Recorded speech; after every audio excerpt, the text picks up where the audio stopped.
আবারও আমরা সেই পুরনো ব্যবস্থাতেই ফিরে যাচ্ছি, যেখানে বিচার ব্যবস্থা স্বাধীন থাকছে না, এখানে রাজনৈতিক হস্তক্ষেপের সুযোগ থাকছে এবং সেখানে বিচার বিভাগের নিয়োগগুলো তখন আর যোগ্যতা বা মেধার ভিত্তিতে হবে না। গুম প্রতিরোধ নিয়ে যে অধ্যাদেশগুলো বাতিল বা অনুমোদন না হওয়ার প্রক্রিয়া আছে, সেই জায়গায় তো আলোচনাটা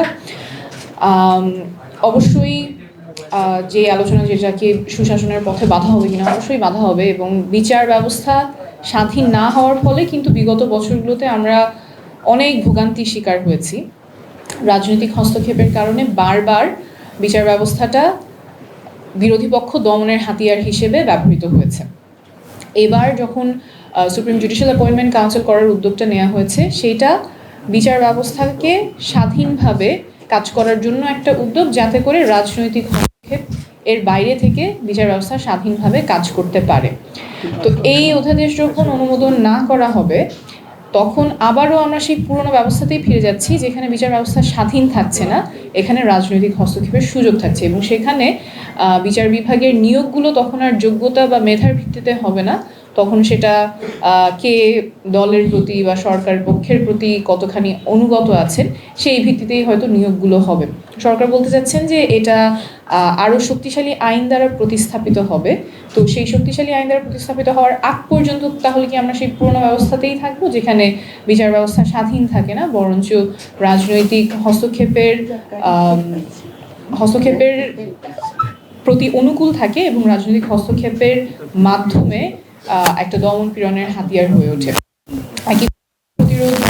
গুম প্রতিরোধ যে অধ্যাদেশ, সরকার বলতে চাচ্ছেন যে গুম প্রতিরোধ অধ্যাদেশে যেই ক্লজটা আছে যে আইন শৃঙ্খলা রক্ষাকারী বাহিনী তাদের বিরুদ্ধে যদি কোনো তদন্ত করতে হয় বা গ্রেপ্তার করতে হয়, সরকারের পূর্বানুমোদন। গুমের সংজ্ঞাটা কি? গুমের সংজ্ঞা হচ্ছে যে একজনের লিবার্টি নিয়ে যাওয়া হয় এবং সেটা রাষ্ট্রের মাধ্যমেই হয়, রাষ্ট্রের পৃষ্ঠপোষকত্বেই হয়। রাষ্ট্র এখানে সরাসরি যুক্ত থাকে তার বাহিনীর মাধ্যমে, আইনশৃঙ্খলা বাহিনীর মাধ্যমে একজনকে গুম করার ক্ষেত্রে।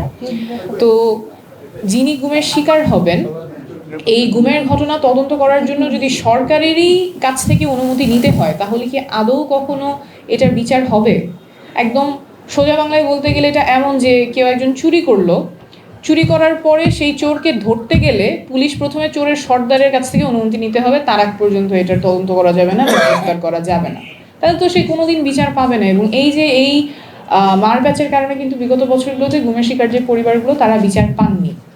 তো আমরা একটা অভ্যুত্থানের পরে স্বাধীন বিচার ব্যবস্থার কথা বলছি, গুম প্রতিরোধের কথা বলছি, এবং সেখানে কিছু ইউজফুল ইনস্ট্রুমেন্টস, কিছু ইউজফুল টুলস আমাদের সামনে আছে, কিন্তু মনে হচ্ছে আমরা পেছনের দিকে যাচ্ছি, পুরোনো ব্যবস্থার দিকে যাচ্ছি, যেখানে আসলে এগুলো প্রতিকারের এফেক্টিভ টুলস এবং যেই ব্যবস্থাগুলো বা মেকানিজমগুলো আমাদের সামনে থাকার কথা, এগুলোকে আরও মজবুত করার কথা, আরও স্ট্রেনথেন করার কথা, এবং যাতে এগুলো সঠিকভাবে বাস্তবায়ন হয়, মানুষের অধিকারগুলো সংরক্ষণে যাতে এই টুলসগুলো আমরা ভালোভাবে ব্যবহার করতে পারি, সেই রাস্তায় না হেঁটে আমরা পেছনের দিকে যাচ্ছি।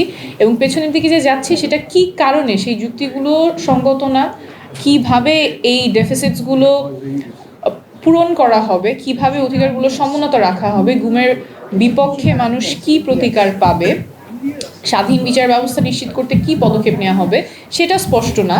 কিন্তু আমরা যে পেছনের দিকে যাচ্ছি সেটা স্পষ্ট, অল্টারনেটিভটা স্পষ্ট না। তো আমার মনে হয় এখানে এরকম আয়োজন খুবই গুরুত্বপূর্ণ, এবং আমরা যাতে পেছনে না হাঁটি, সামনের দিকে যেতে পারি, আমাদের অধিকারগুলো যাতে সমন্বিত থাকে, সেই জন্য যে টুলসগুলো প্রয়োজন সেগুলো যাতে প্রকৃতভাবে বাস্তবায়ন হয়, সেদিকে আমাদের মনোযোগী হতে হবে।